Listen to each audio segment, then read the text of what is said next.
早注定分手。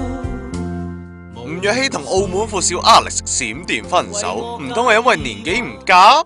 你知啦 ，Jenny 入行短短5年，已經同14個男人傳過緋聞。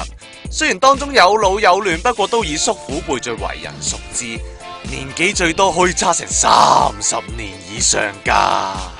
好似會計師郭志新、地產富豪十哥林帝權，以及股壇狙擊手男子舊愛黃拔薛，佢哋全部都做得 Jenny 老豆噶啦。而後生嗰班觀音兵亦有溫家偉、黃子恒同埋坤哥吳業坤。